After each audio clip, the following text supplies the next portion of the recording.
mostly dry picture over North Alabama tonight, but in the next several hours that is going to change. For right now, just look how warm it is out there. We are still at 70 degrees in the Shoals, 65 in Huntsville, 63 in Decatur, 68 in Guntersville. And I want you to notice two things. We're seeing a lot of cloud coverage as well as these warm temperatures. With that moisture in there, it's really going to give us some of that good recipe for some of these instability and some of these stronger storms to amp up as we go into tonight. Right now, we're not at a completely clean sweep here from our Wave 31 Storm Tracker early warning radar network. If I take a zoom in, you can see from our Decatur radar and our site in the Shoals that we are tracking a stray shower or two, and that's going to continue to be a possibility as we get into the late evening hours. Shouldn't affect your dinner plans if you are heading out to eat. And notice it's going to be a mild night temperature wise, really not dropping down once again once the sun sets, only in the 60s. And again, that warm weather is really going to play a big role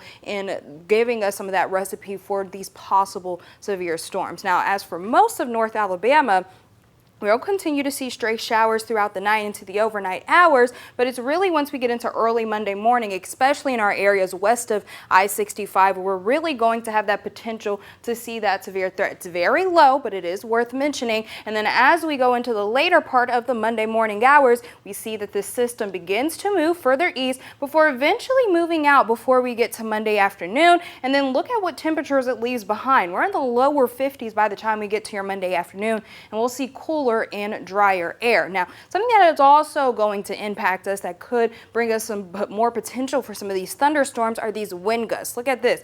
Early morning hours, we could see gusts up to 29 miles, close to 30 miles per hour at some point. So for the severe weather outlook, it's mainly going to be in these areas that I mentioned west of I-65 in Colbert County, Lawrence County, that we could really see some of these isolated thunderstorms. The rest of us, we should be good, but again, can't rule out that we'll see an isolated thunderstorm or two. Gusty winds are really going to be our biggest risk. I have it at a medium risk, but I would consider it a medium to high risk. Thunderstorms with some lightning. And I have to mention that we could see a tornado, very, very low chance, but again, it is worth mentioning. Now, as we get into these thunderstorms, we could see that these rainfall totals are going to be higher. But for right now, just from this storm today and going into Tuesday, we should only see less than an inch, maybe an inch of rain. But again, if we do have some more of that thunderstorm activity, expect that those totals will go up. Now, past that, cooler temperatures for your Tuesday,